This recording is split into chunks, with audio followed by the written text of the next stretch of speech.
Cool. Just begin. Just go on in. Does everyone have the power to unmute and just say a quick hello so I know I'm not just talking to a screen? Hello. Hi. Yes. Okay. Hi. There's people here. This is also so terrifying. I give another talk about the power of no, and it really shows my career and how I had to learn how to step in front of the camera and start to talk to people. And so that's another one. But this one is really near and dear to my heart. And I like to start it with talking about kind of the ethos here at Genius Academy. The first thing I say to people that come to work here, and the first thing I say to educators as we've worked with them over the past decade, is that, do you know you have the power to change the world? Every single person has this power to change the world, which is simply one thing. It's an idea. A single idea just in your head can actually create a movement. It's how like the light bulb was invented.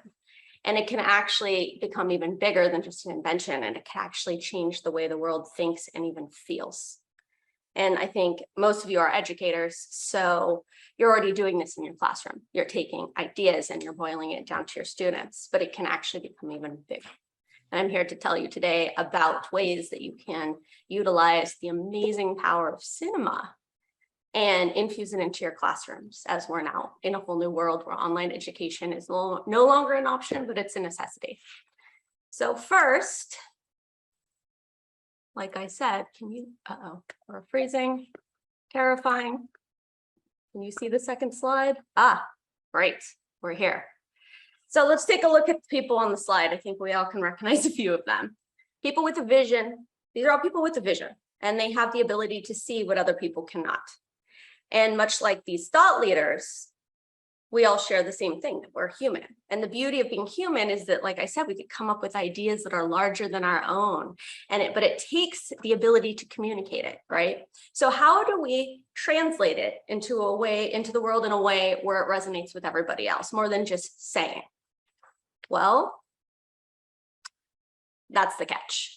The idea has to get out of your head and into the world and into your classrooms and beyond your classrooms, and your students have to take that and take it out into the world, because if nobody knows about your idea, right, how is anything going to change? And it's hard to change the world by yourself.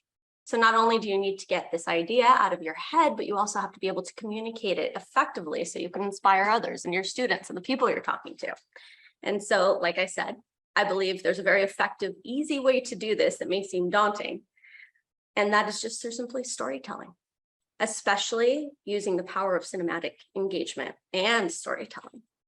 It's what we like to call narrative pedagogy, which I'll get to in a second.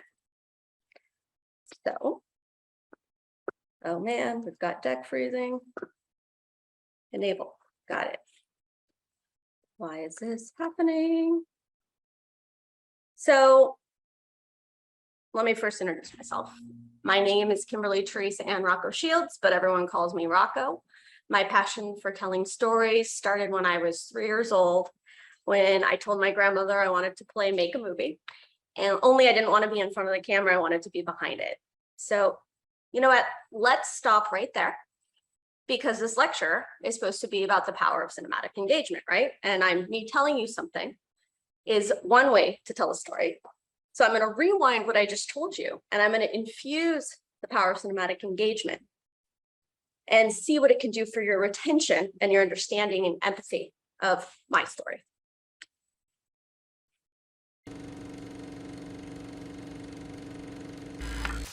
Hi, my name is Kimberly Teresa Ann Rocco Shields, but everyone simply just calls me Rocco. My passion for telling stories started when I was 3 years old. What are we gonna do? Do you know? Make a movie? You want to make a movie? Yeah. I didn't want to be in front of the camera, I wanted to be behind it. Flash forward to 2008, when I started my journey into education by putting the first major accredited university online. See, I saw how the introduction of this thing called the digital camera was changing the film industry, and I thought, I bet I could do the same for education by creating content that didn't look like something you were used to seeing in high school history class. So one video turned into 10 videos, which turned into thousands of videos. And then something else happened. A film I did called Love Is All You Need got leaked onto the internet and practically overnight became one of the biggest viral videos of all time. How often do you have a movie that actually makes you put in somebody else's shoes to where you have to sit there and see how what you do as a person ultimately affects somebody else's life? We need dialogue, we need education, and we need to talk about these issues of standing up for those who oftentimes are victimized or stigmatized because of who they are. People started commenting on how it was literally changing their lives by educating them through the power of storytelling. Bisexual. I just found that out whenever I was 10, and I started dating this girl, Julie, whenever I was 11. So I had to stop dating her because people were making fun of me because I was different. So I was sort of mad at myself, so I started cutting myself and smoking. That video that you made, it really helped me. And I made new friends, and I go to therapy now to help myself. Thank you. I owe you my life. And that made me realize how much impact short-form content can have. We could actually transform the way people think, feel, and learn, much like we did with Love Is All You Need. So now, 13 years later, I'm the CEO of Genius Academy, a hybrid content creation and instructional design studio with an on-demand streaming platform. Our content lies at the heart of some of the most prestigious online programs in the world because we specialize in transforming education into experiential learning that engages and educates students. I'm proud to say some people even call it binge-worthy education.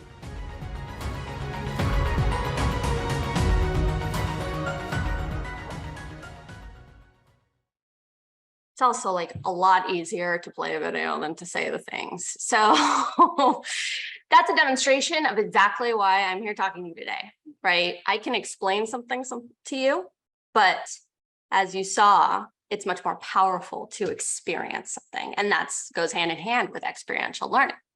And what's amazing is that the video that you just watched was created using found footage, stock footage, other footage that could easily be just created on your smartphone or digital camera. I actually want to give you the tools to be able to create media like this.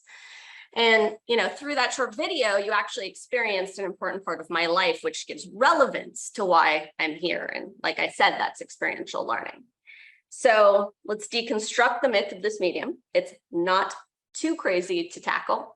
And let me give you some tips on how to create videos in your classroom, much like that. And also a little bit more backstory because I love psychology. In fact, I'm obsessed with it. And I love the way the human brain works. And, that's why we are all teachers. And so let's first talk about this weird word that we've created here called narrative pedagogy. Well, it's simply teaching by telling stories.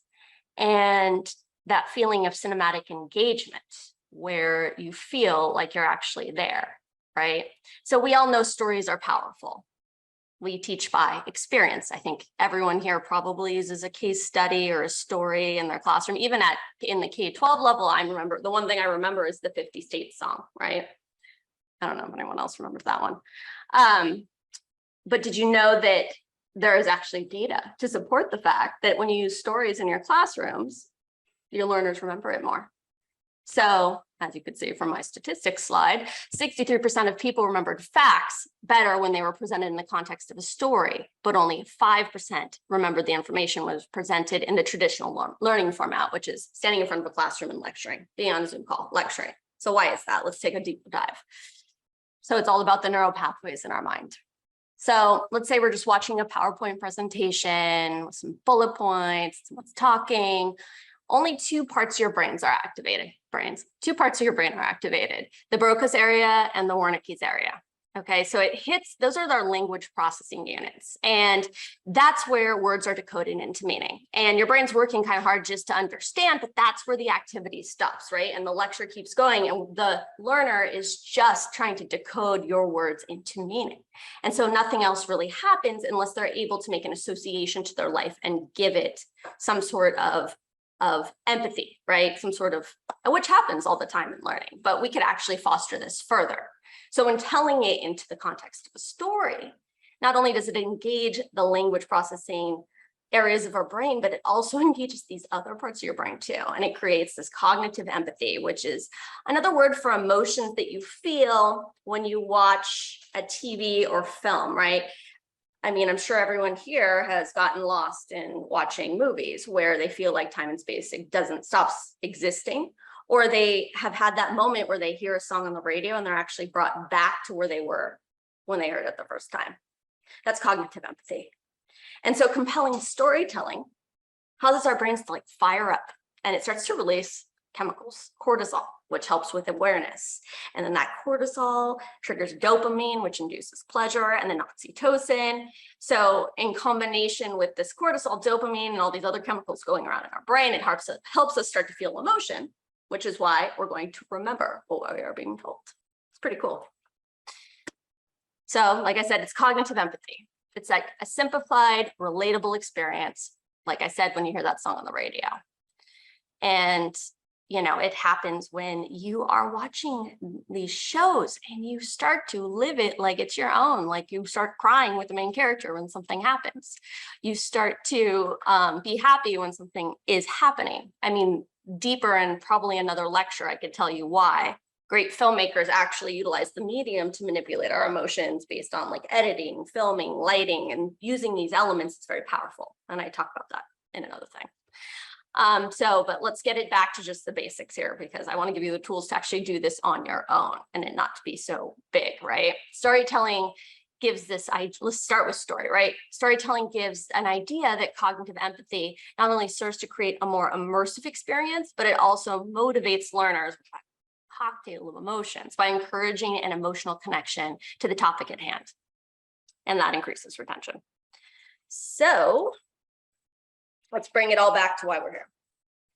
You're probably here, and I'm guessing, to find solutions and I think of great ideas to start to transform online education now that we're all online. So my first thing I say that is written very clearly on the slide, and probably a PowerPoint, you know, snafu. I shouldn't put so much text on a PowerPoint, but I want to take a class from you guys because I'm sure a bunch of you here can actually teach me about the PowerPoint side. But you don't have to be on the bleeding edge to be on the leading edge. What do I mean by that? Well, you know, we don't have to be investing in like all sorts of technology, AR, VR. I mean, these are great, and we need to move forward into this and figure out a widespread adaptation of these mediums. But the thing with them is that it's limiting, right? The power of cinema is that it is in the hands of every single person, right? And it is widespread and it is accessible to most learners. And this art of cinematic engagement has been tried, tested, and refined for over a century with these amazing filmmakers. So why can't we take a little bit from them on how they held us spellbound and attribute it to education? So let's talk about event rendering. So at the end of the day, I know you're all familiar with simulations, right? We use simulations, we talk about simulations. And you have, this is a chart made by our VP of Curriculum, Dr. Gary Wood, and who I've been working with for the past decade of creating amazing immersive experiences for online education. And let's focus on my favorite, which is in the middle here video. So these are all different ways on the list on the right that you could start to infuse the power of storytelling, right? It doesn't even have to be, you know, it could be a video plus text. It could be just a picture, right? Because we're giving some sort of emotional context. But here, my favorite, video. And this, like I said, is possible for a creator of any skill level. But first, so let's boil it down to the first thing. You got to start with a story. So we connect best with stories that are a little familiar to us, where we see a little bit of ourselves. So a helpful tip, if you're in higher ed, start with your case studies, right? Great place.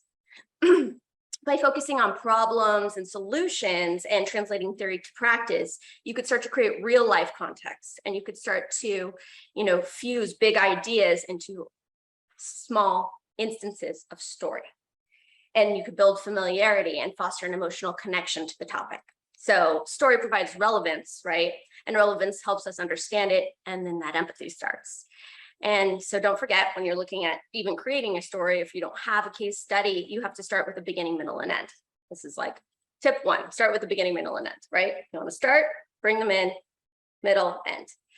And once you have the story, right? Okay, so now there's this whole cinematic immersion, a video. The first thing you got to do is just film. And the first thing I'm going to say is use the tools you have. I wielded this around a second ago. A lot of us have it. Starting point right here is to film just using what the tools you have. We are like, it's so amazing. The rise of the digital camera put it all into the palm of our hands, right? And not to be shy, like we're all, not everyone is like, has the big cameras and lights and the sound. But if you can film on your smartphone or tablet and infuse it with footage off the internet to help tell your story, YouTube is really great to source that. Or you could even find stock footage on websites like Pond5. Like the most important thing is to just start trying to tell the story and not to let the medium overwhelm you. And I'll have my contact in the end. So if you want any tips on how to start creating this for your classroom, nothing makes me more happy than to help educators.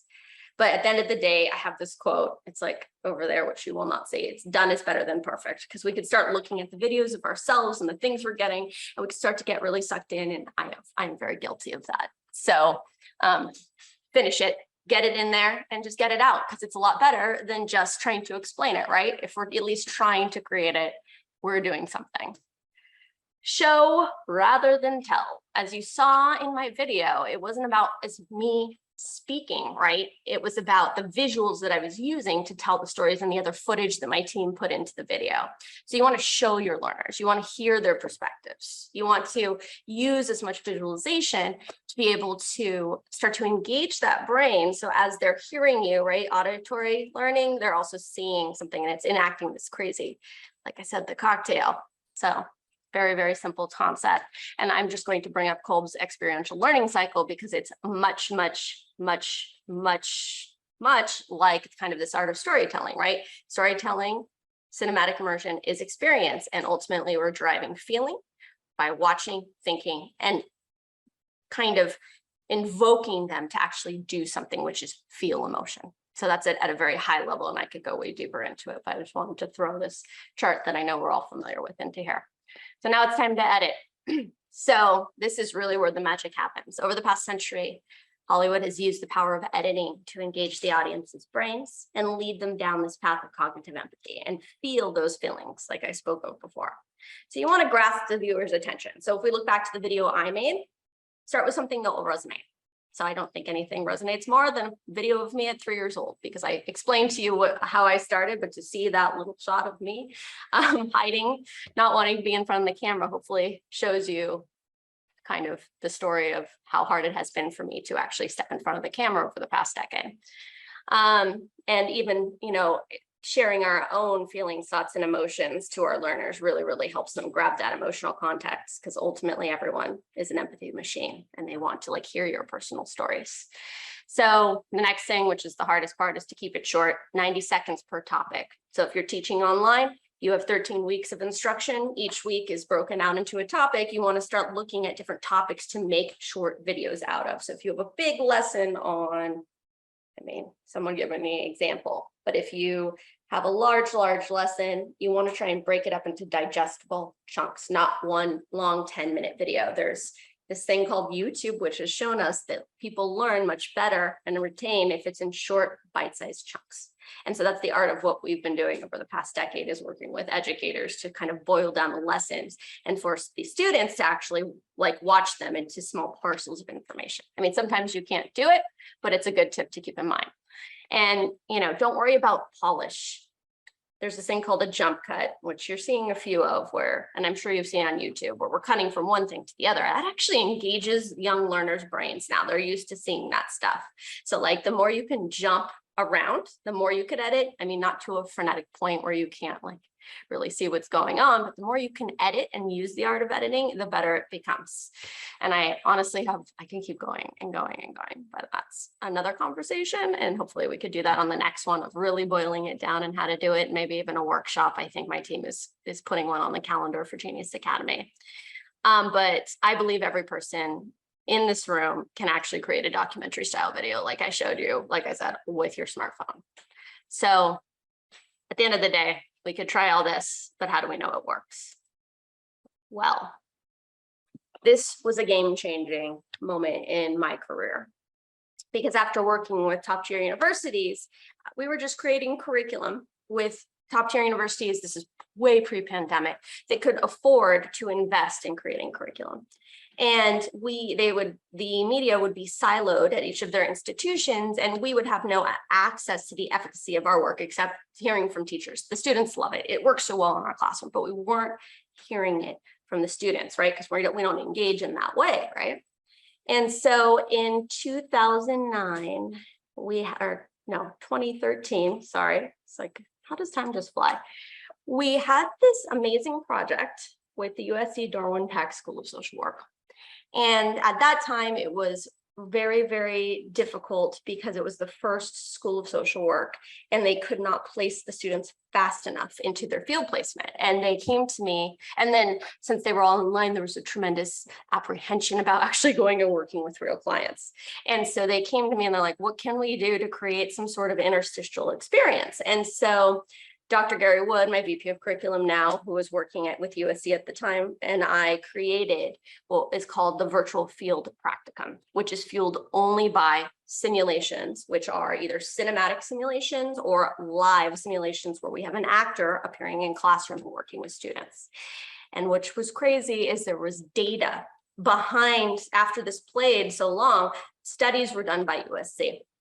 And so since it was simply our content in there with a few questions attached, we were able to know that our curriculum strategies boost higher competency scores, elevated performance in the field. So students going out there and starting to work in mental health were actually performing better. They were doing more good in the world because they were more prepared, right? There was that first day you're out there, you're like, oh my God. Also, and I'm going to wield this book around a lot, in mental health right now for schools that don't have this is how they are teaching students to diagnose, but how are you able to translate this to working with a human? And I have a mission in which we are crusading that, which I will get to, I think, in 2 slides from now. But this was really incredible and obviously increased learning and retention. So they were able to study students that had access to the course, students that didn't, and I can send you guys links to the articles that were published about it. So this kind of furthered our mission of, wow, this is really working. We know the students are loving this. We know it's actually doing good in the world. So it furthered my mission as a mission-driven person.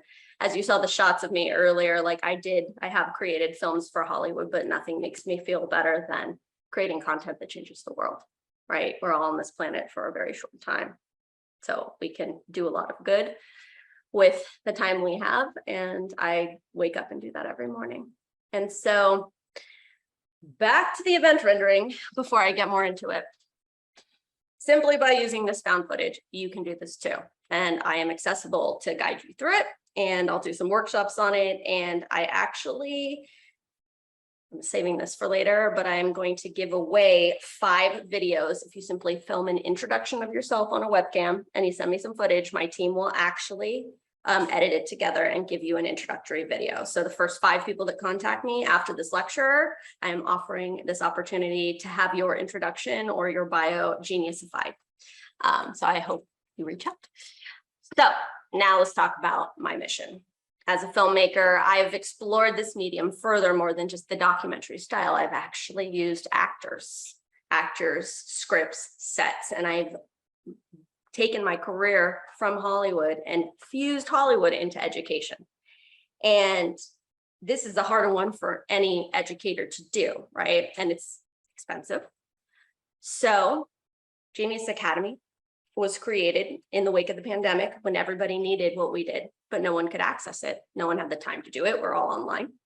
And not every school can afford it. And so I realized there was this thing called Harvard Business Review, Harvard Business Publishing, and they were offering case studies to other business schools. And I thought, wow, they're doing that and it's very successful. What if I did that with our amazing case studies for video and I did it in mental health where I know it really works? And so Genius Academy was born, and we were voted one of the world's most innovative ed tech startups this year, which is really exciting. And so it's a streaming site where any educator can go. They can license case studies that are immersive. And you know what? Again, I can explain it all day, but I'm going to show you a video. Here it is.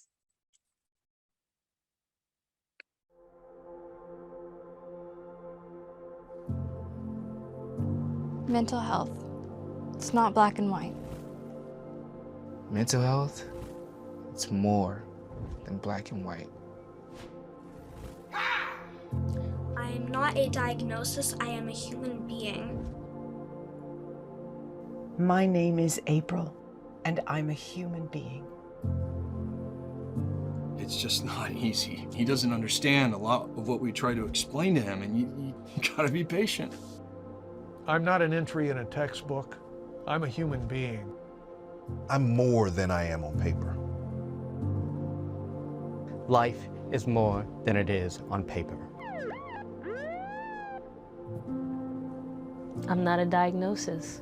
My name is Lucy. My name is Randall. I'm Aaliyah. And I have dependent personality disorder. And I have a gambling disorder. And I have dissociative identity disorder. I'm not my disorder. I'm not my disorder. I'm a human being. being. My disorder.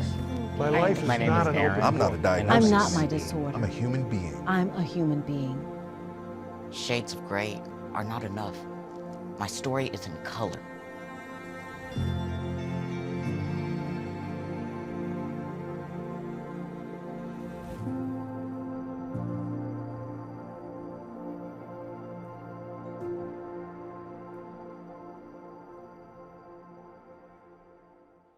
So that is the ethos of Genius Academy. It's to translate human experience into textbooks like this. And actually, I believe if we can start to help train students and future practitioners to be better practitioners by more than just a textbook, right? We can actually change the mental health crisis in America because we need better people on the front lines.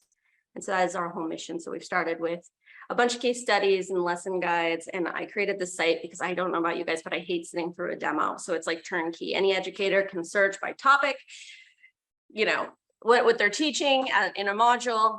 They can license it right there. We send you an embed code, pops right into your LMS. It's pretty turnkey, and we're going to be creating thousands more because when you think about, you know, this is just our diagnostic library, but you see all these faces on the screen. We're going to start taking them into therapy, right? You see kids, very important. How does anyone teach about working with children? The answer is you can't, because you can't film. And a lot of this doesn't exist because you can't film therapy sessions. It's against, you know, HIPAA. So we're giving, you know, educators and students the ability to really see what working with children would look like.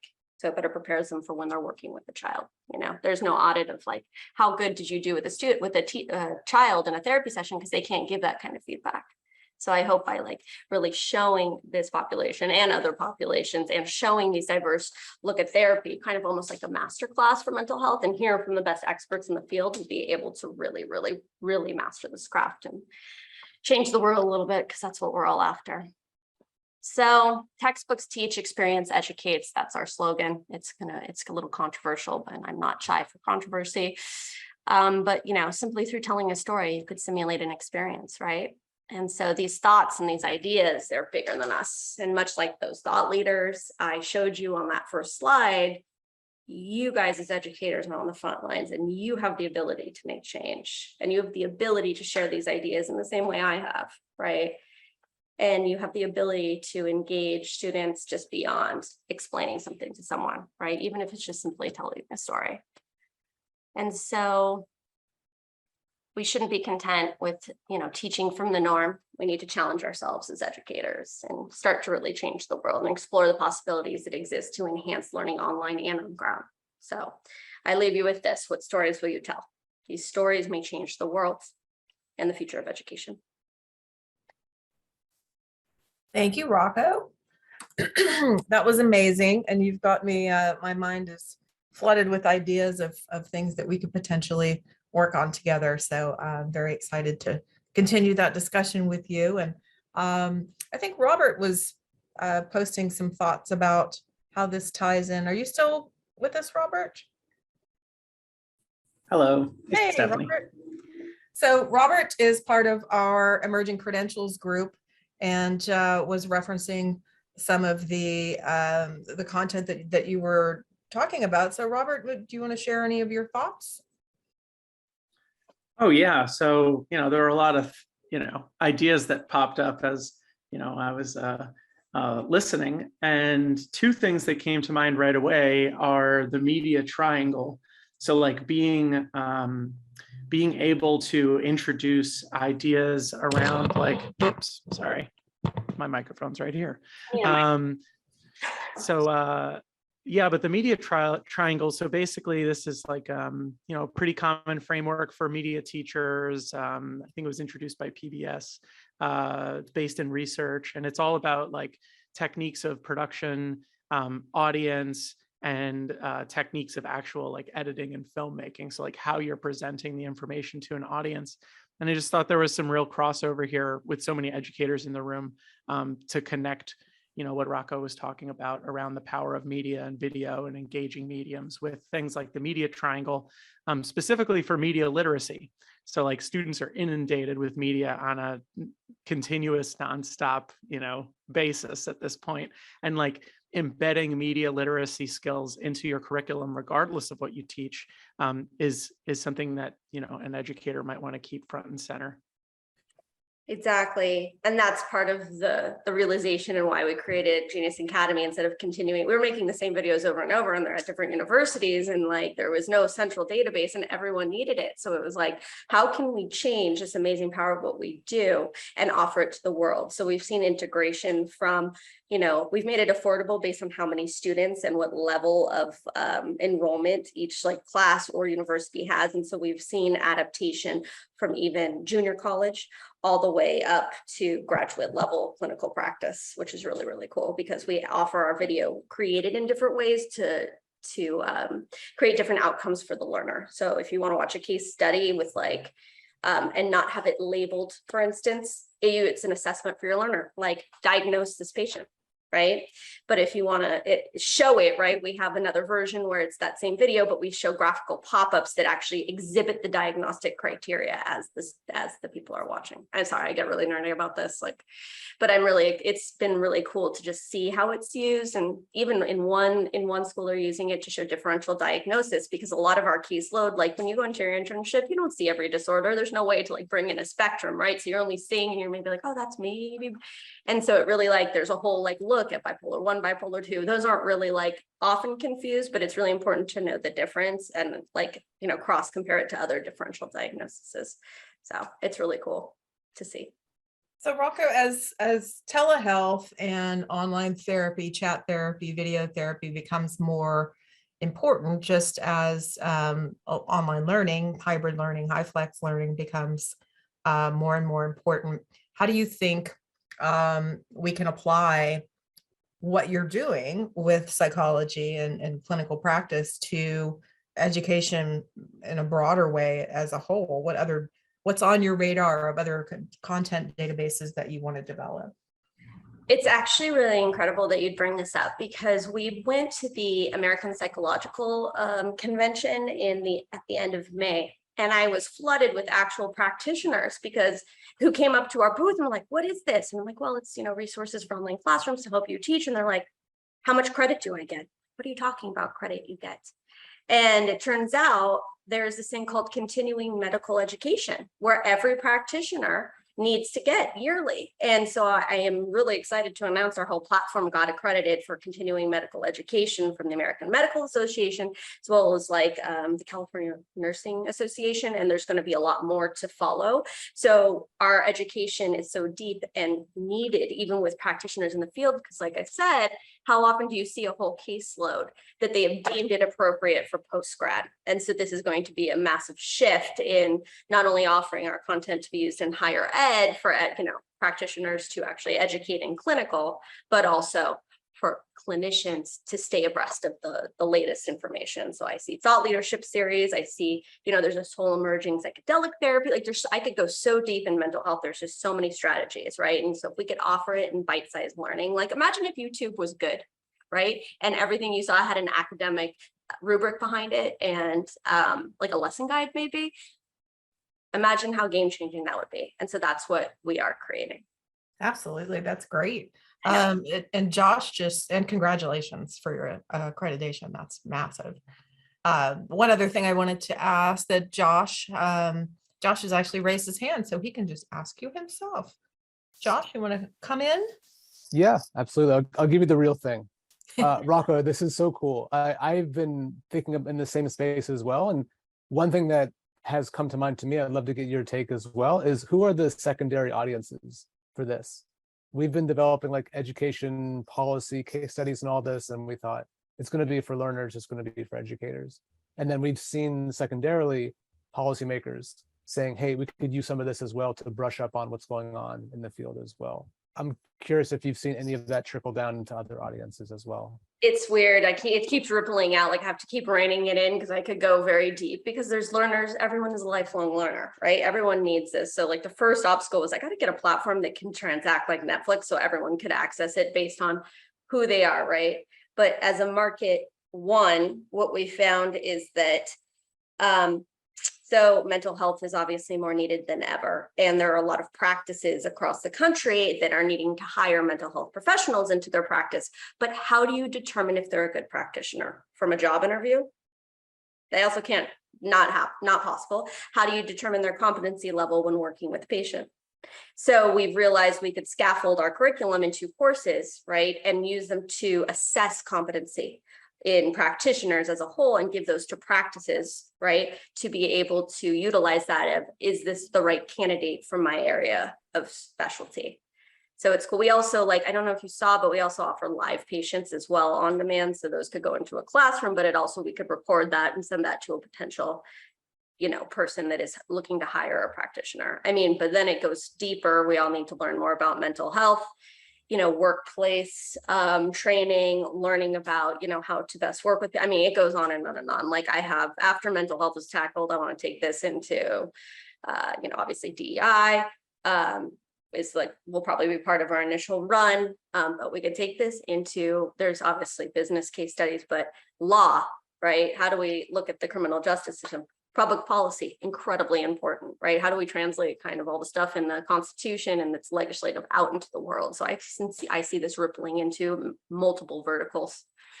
As I talk to more educators like you and get the word out that this exists, because we just launched last month. So Rocco, if someone wants to connect you with their university or their institution, we're not all higher ed. We have some K through 12 and folks teaching in different mediums, different realms. How do we connect you with the right people within our schools? That's why I've left my email. Please connect with me, ask me, connect me. I want to talk to everyone. You did talk about K-12. So I was told that there could be no company has ever crossed over into K-12 and higher ed. And I say no. So I see there also a world where, children, like I said, is like a big passion of mine to be able to, create better practitioners. But what about better teachers? They could recognize signs and symptoms before they are a problem, before a child commits suicide, before a child resorts to violence. There are signs and symptoms that are innate, as the child is growing up. How can teachers be more active in recognizing, maybe problems and that's part of our curriculum library that we'll build even in our first vertical. It's very, very, very important. Do you have any kind of crisis communication content around, let's say, the Uvalde situation a few weeks ago? If someone needs to have kind of a turnkey solution to address a situation like that, are there resources within your network to address crisis? If I was just saying this to someone, if I had all the funding in the world, when that happened, I would have done something instantly to help train all of the people on the front lines on how to deal with those other kids that witnessed that, because they're forever changed and there are ways to help them cope.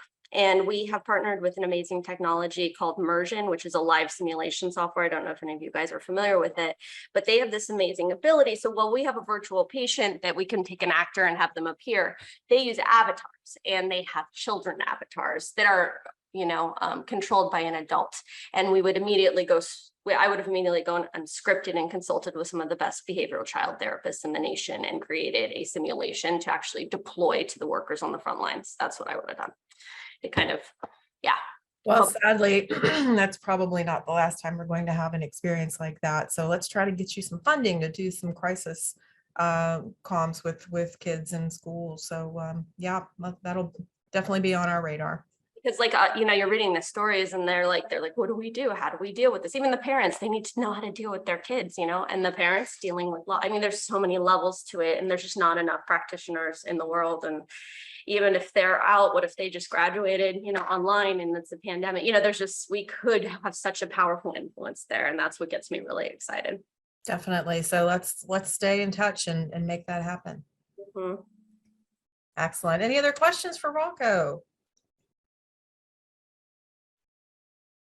All right, guys. Well, we will, yes, wonderful session. Thank you, Cynthia, for your comment, and thank everyone for participating with us today. We appreciate all of you coming by and participating in this session, and the session will be archived, and you will be able to share it with other folks once it is posted live. So we'll let you know when that link's available so you can spread the word.